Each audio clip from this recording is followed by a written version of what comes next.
ces défaillances remontent jusqu'à 96, mais après quelques recherches, il me semble que M. Hamon, qui est en charge de l'état civil, a pu rattraper quelques écarts.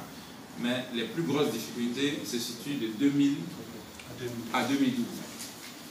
Quand on parle d'état civil, il s'agit des naissances, des mariages, des décès, des reconnaissances, vraiment tout ce qui va constituer à donner une identité administrative à une personne.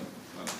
Et donc, normalement, ce qui se passe, c'est que une fois la naissance ou le mariage célébré dans une mairie, il y a un acte qui est dressé par l'officier d'état civil, qui est le maire, et le citoyen se rend à l'ambassade au consulat avec une copie de cet acte pour que nous procédions à la transcription.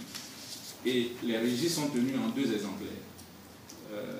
L'original est gardé à l'ambassade, le double est transmis à Abidjan, validé par le procureur de la République et conservé dans les registres au niveau national. De sorte que, à partir d'ici, nous puissions délivrer des actes de naissance, de mariage, de décès aux demandeurs ici.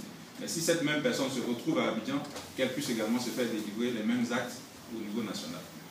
Et ce que nous avons constaté, c'est que les documents, ces registres n'avaient pas été tenus.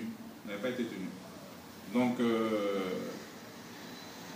cependant, n'avaient pas été tenus, mais il y avait des actes qui avaient été délivrés. Voilà.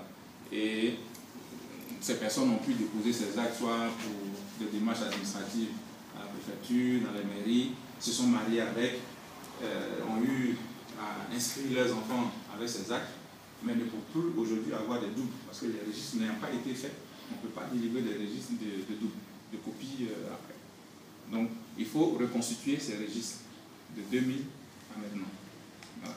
Et donc, ça, c'est vraiment la première information qu'on souhaitait partager avec vous, savoir tous ceux qui ont connu des actes de naissance, enfin, quand on parle qui ont connu des heureux événements de naissance, de mariage, mais aussi douloureux événements de décès, qui se sont fait délivrer des actes par l'ambassade dans cette tranche-là, de nous rapporter les copies, avec certainement les justificatifs des mairies et tout, pour que nous puissions reconstituer les registres selon les années des événements précités. Voilà. De sorte que, par la suite, on puisse vous délivrer les actes, parce que pour ceux qui vont rentrer à Abidjan, il nous sera compliqué d'attester qu'ils sont effectivement nés de parents ivoiriens ou des choses, parce que c'est l'extrait de naissance qui est à la base de tout. Pour avoir les certificats de nationalité, pour avoir la carte d'identité, l'attestation d'identité, le passeport, c'est vraiment l'extrait de naissance. Et sans ça, on ne peut pas après prouver quoi que ce soit. Ça sera des jugements supplétifs, ça sera des procès, et c'est compliqué. Donc, c'est vraiment cet échange-là, c'est un point assez difficile à faire, important, vraiment qui nous préoccupe. Voilà. Ça va prendre le temps que ça prendra, mais on souhaite vraiment, avec vous, passer l'information aux autres associations qui ne sont pas là, aux personnes, à vos membres de vos associations respectives, mais également aux amis qui ne se sont pas encore enregistrés dans une association, mais que vous connaissez, qui ont eu ces 3 événements-là dont on parle, pour qu'elles viennent vers nous avec les actes délivrés, soit par les mairies françaises ou par l'ambassade, dans cette tranche pour que nous puissions faire les transcriptions. Voilà. Donc c'est vraiment le premier point que nous souhaitons partager à vous. Et s'il y a des réactions là-dessus, voilà, on peut tout de suite en discuter avant de passer au second point. C'est vraiment un champ d'interaction entre vous et nous, je veux dire vous et Abidjan, voilà, ou bien entre vous et d'autres membres, d'autres personnes qui sont intéressées. Voilà. Il y a des Ivoiriens qui arrivent, les parents les mettent en route, des étudiants, des enfants, ils ont le bac à 16 ans, 17 ans. Ils arrivent, ils vont à Grenoble, à Lyon, bon, ils passent par nous, on n'a aucune information sur vers qui les orienter. Bon, s'ils passent là, on leur dit, bon écoutez, c'est vrai qu'on vous a enregistré à l'ambassade, mais dès que vous arrivez, il y a le président de l'association des Ivoiriens de Lyon. Allez vous présenter à lui, il vous présentera au consul, il vous présentera aux étudiants de votre université, ainsi de suite. Et ça facilite l'intégration de la personne qui arrive. Donc c'est vraiment, c'est dans divers sens. Hein. Ça ne sera pas forcément pour identifier, cataloguer les gens et ne pas avoir cet échange-là en retour. Donc pour nous, la première chose, ça va aller dans le sens du troisième point qu'on va aborder, c'est un peu l'immatriculation des associations. Voilà. Donc on veut avoir les adresses, les champs de compétences et d'activités des uns et des autres. Si possible, la liste des membres des associations avec le bureau particulièrement, parce que quand on va essayer de travailler, on travaillera tout de suite avec les personnes qui ont été déclarées. Voilà. C'est juste dans ce rôle que nous voulons nous cantonner. Voilà. Pas plus quoi. Donc je ne sais pas s'il y a d'autres interventions sur ce point avant qu'on aborde le troisième sujet. Oui. Moi, je pense que par rapport à l'intervention du monsieur derrière, c'était pas mauvais quand même. Mais ce que moi je l'ai voulu, c'est que ça soit l'ambassade qui définisse la politique d'identification des Ivoiriens ici. Si elle veut par regroupement de fédération, en ce moment-là, elle nous dit bon, moi je ne peux pas par exemple composer, en tout cas ça c'est difficile pour moi de rencontrer toutes les 1000 associations qui sont ici. C'est sur le temps comme la Côte d'Ivoire elle-même, elle est découpée en département, région, machin. Bon, si c'est pour les ressortissants, je souhaiterais que ça soit par grande région. Par exemple, moi je suis du Guémon par exemple. On dirait, par exemple, dans le Guémon, moi je suis du Guémon, il y en a qui sont de Boloquet, afin de Fakobé, machin, ça fait au moins 5 villes qui sont dans le Guémon. Si chaque ville a son président, ou bien il y en a 2, 3 par ville, comme ça c'est le cas, selon les obédiences politiques aujourd'hui. Donc, il faudrait que les gens, il faut que ce soit la politique de l'ambassade qui nous dise, nous, on veut avoir pour interlocuteurs que des fédérations.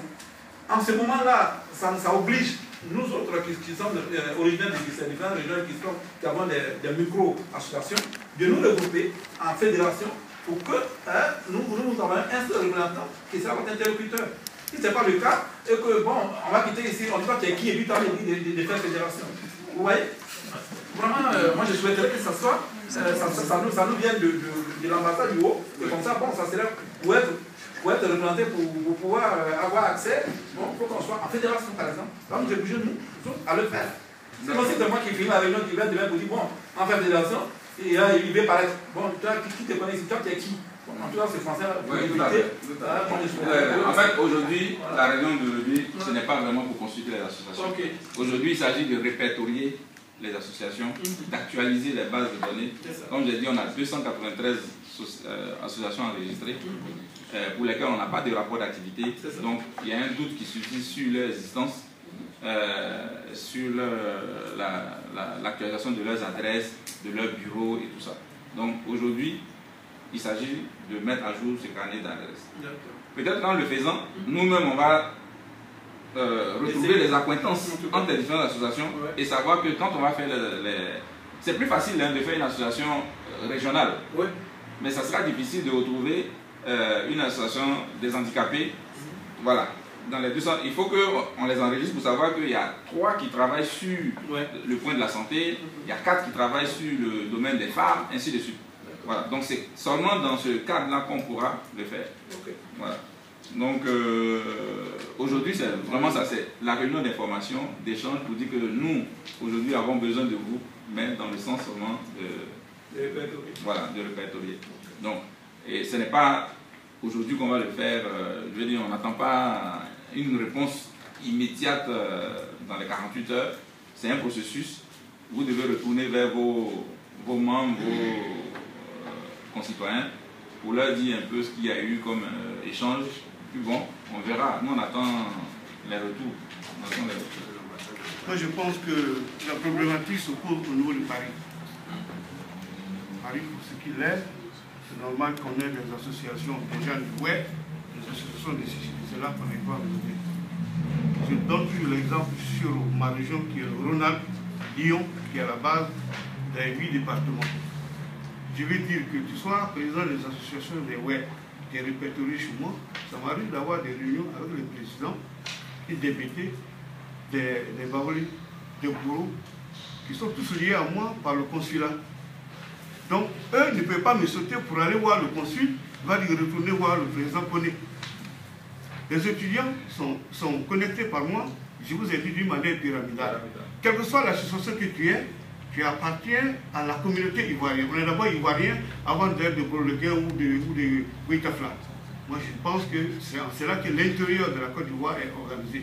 Mais Paris, j'avoue que je ne maîtrise pas. C'est pour ça que je vous dis, la problématique, c'est Paris. Tu vas trouver le président de tous les baoulés de Paris. Chez nous, là-bas, ça n'existe pas à l'intérieur. Les baoulés travaillent avec moi, les gourous, les amis, les wabins, ils sont tous dans mon association. C'est pour ça que j'ai un conseil d'administration de 20 membres. Ça veut dire, quand une information vient de l'ambassade, qu'elle arrive au consulat, que moi je la diffuse, tout le monde la saisit immédiatement.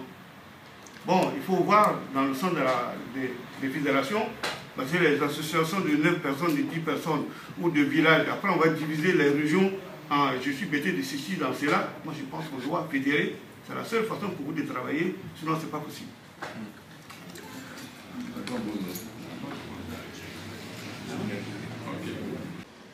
Ce qui se passe ici sur le plan associatif, ce qu'on a l'habitude de dire, c'est que la diaspora n'est pas composée seulement d'étudiants ou d'ingénieurs ou autres. Il y a beaucoup de catégories sociales ici qui forment la diaspora en quelque sorte. Donc nous, notre association se veut effectivement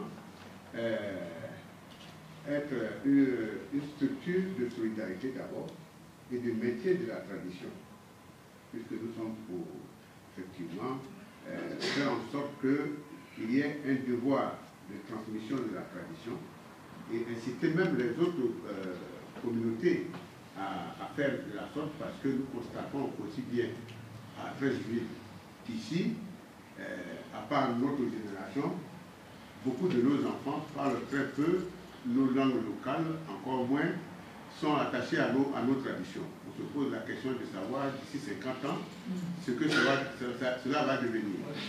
Voilà, bon, voilà. Donc voilà, je crois que c'est vrai que le frère a parlé de Lyon tout à l'heure. C'est vrai qu'en province, vu la petite quantité, le petit nombre de gens de telle ou telle région, c'est tout à fait logique et normal que les Ivoiriens se regroupent. Parce que s'il y a 5...